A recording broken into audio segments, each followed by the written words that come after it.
Atenção! Começa agora uma teleaula de Geografia do Ensino Médio. Você vai assistir a teleaula de número 19. Bons estudos!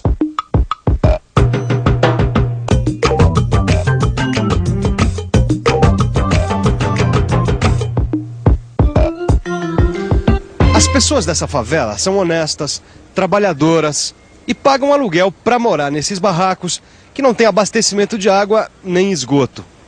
Infelizmente, as favelas são uma paisagem comum nas grandes cidades brasileiras e quase sempre são construídas em áreas de risco ambiental. Na teleaula de hoje, você vai conhecer a noção de risco ambiental, como o perigo pode ser real ou potencial. Vai aprender como avaliar e também analisar os diferentes tipos de riscos. O perigo aqui não é só a passagem dos bandidos, a passagem da polícia e a troca de tiros entre eles. A catástrofe pode cair do céu. Uma chuva violenta pode causar inundações, desabamentos e erosão.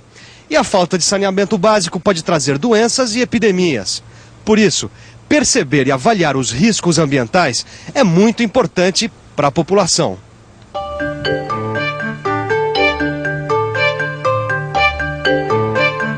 Para você, quais são os grandes riscos de morar aqui? O grande risco é do barraco cair, né? Quando chove. Para as crianças é arriscado pegar uma doença maior ou a coisa mais grave, né? Essa árvore aí. Mas por quê? O que acontece? Porque tá cheio de cupim dentro. E também nós tá no risco de perder a vida. Quando chove forte, esses barracos aqui ficam cheios d'água.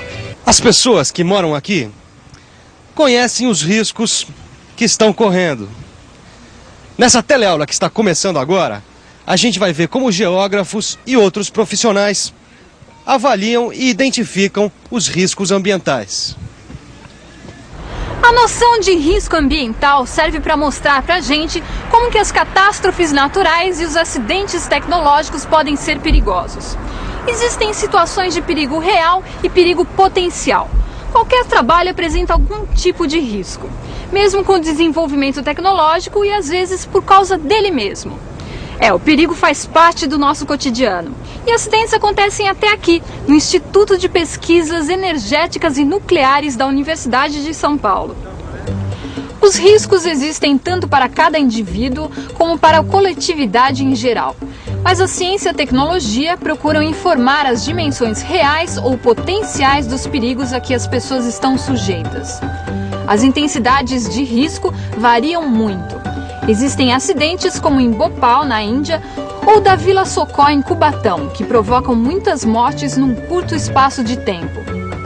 Em outros casos, o risco acontece a longo prazo, para as pessoas que moram perto dos depósitos de lixo atômico ou dos resíduos tóxicos.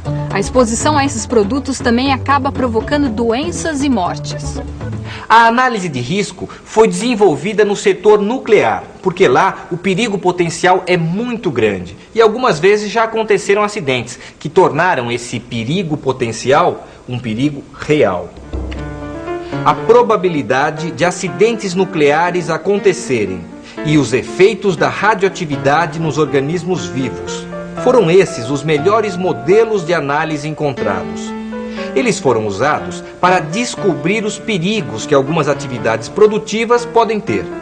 O conhecimento acumulado no setor nuclear ensinou que alguns outros trabalhos também podem trazer doses de risco bem altas a médio ou longo prazo, como o contato direto ou indireto com substâncias químicas, que podem ser cancerígenas. Você vê que coisa, né, Vicente? Esse câmera aí registrou todo o acidente de Chernobyl, acabou se contaminando e morrendo. Coitado, né? Bom, e todo esse pessoal que aparece no filme, viu, que tentou controlar o desastre, também acabou morrendo. Pois é, isso sem falar no pessoal que morava ao redor, que acabaram se contaminando também e morrendo. E tem mais uma coisa, viu? Essa paisagem nunca mais vai ser a mesma, nunca. Bom, o meio ambiente se transformou completamente, né? Até hoje tem criança nascendo doente e morrendo. E o pior, que isso não foi um risco potencial, não. Isso foi um acidente totalmente real. Para fazer a avaliação de riscos, nós podemos usar uma equação matemática. O risco é o produto da probabilidade do acidente acontecer multiplicado pelas consequências previstas. A avaliação de riscos depende de fatores que não podem ser controlados ou previstos. As pessoas aqui da favela convivem com o risco. Na medida do possível, elas aceitam essa condição, porque essa condição é objetiva para a vida deles. Eles têm que viver aqui. A gente pode dizer que as comunidades estão sujeitas ao risco. As comunidades vivem sujeitas aos riscos. E os riscos dependem de fatores econômicos, sociais, culturais e éticos. Quando a gente avalia o risco ambiental, nós estamos analisando as relações dinâmicas entre os sistemas naturais, a estrutura produtiva e as condições sociais. Quer dizer, a gente analisa essas relações que existem nas sociedades, em seus diferentes momentos históricos e em seus diferentes espaços geográficos. As inundações e os desabamentos são riscos naturais de curta duração. A erosão dos solos é um risco natural de longa duração. Esses eventos acontecem em consequência do comportamento instável dos sistemas naturais. As explosões, os vazamentos e o derramamento de produtos tóxicos são riscos tecnológicos de curta duração. Esses eventos podem ocorrer em consequência dos investimentos na estrutura produtiva.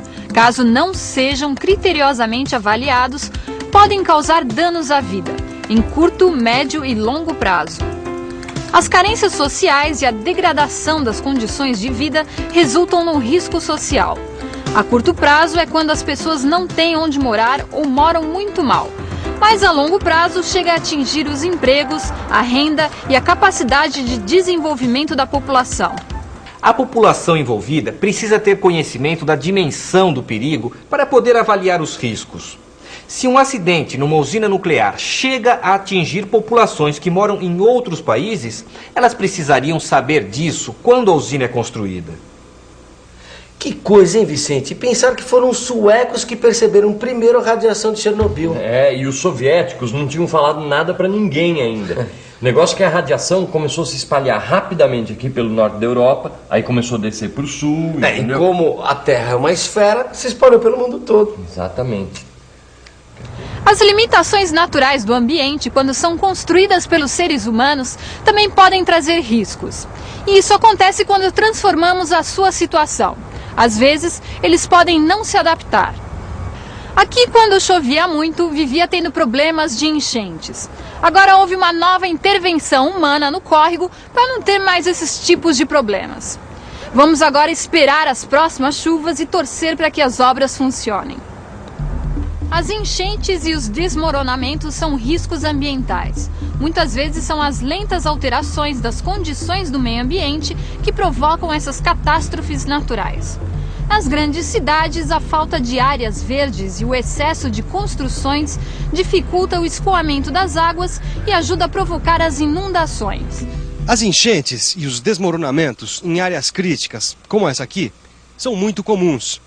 A probabilidade de um evento catastrófico acontecer nesse tipo de moradia é bem grande.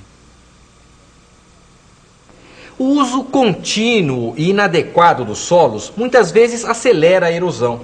É um processo lento de alteração ambiental. E a avaliação dos diferentes riscos ambientais permite prever os possíveis efeitos futuros de empreendimentos como estradas, barragens ou aeroportos. São as cartas de risco ambiental. E assim, esses riscos podem acabar se tornando eventos um dia. É assim que acontecem as tragédias, as perdas humanas e materiais, as doenças e epidemias. Você vê que coisa, né, Vicente? Como se não bastasse perder a casa e os familiares, eles ainda acabaram ficando doentes. E olha, essa aqui é a famosa favela da Rocinha, no Rio de Janeiro. Que loucura, hein? É bem no alto do morro, né, Gil? É o que eles chamam de ocupação das encostas. O perigo é o desabamento aí. A probabilidade de que uma dessas casas desmorone ou que haja um deslizamento é quase nula. Então, numa área urbana densamente povoada, os riscos são distribuídos desigualmente entre diversos grupos sociais. Nas favelas e habitações das periferias de uma metrópole como o Rio de Janeiro, é mais fácil acontecerem as inundações, os desabamentos e as epidemias do que nas residências dos bairros de classe média e elevada. E aqui também, Neste bairro, as residências são construídas em áreas grandes, da maneira certa e com materiais resistentes a esgoto, coleta de lixo e conforto.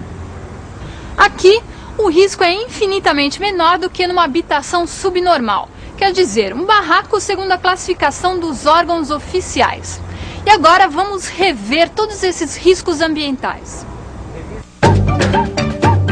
E atenção, se liga aí que é hora da revisão. Na teleaula de hoje, você aprendeu que a noção de risco pressupõe situações de perigo real e situações de perigo potencial. Viu que a análise de risco se desenvolveu no setor nuclear, onde a menor probabilidade de acontecer um acidente significa uma grande ameaça. Aprendeu que a avaliação de riscos depende de fatores que não podem ser facilmente calculados ou previstos. Viu que existem 3 categorias básicas de risco: o risco natural, o tecnológico e o social. E por último, você aprendeu que as cartas de risco ambiental são um instrumento que pode ajudar a tomada de decisões pela sociedade afetada. Analisando os espaços geográficos e compreendendo o processo de desenvolvimento das paisagens, a geografia vem mostrando diversos tipos de riscos ambientais. E você também pode contribuir para o aumento dessa consciência, estudando e fazendo seus exercícios. Até a próxima teleaula!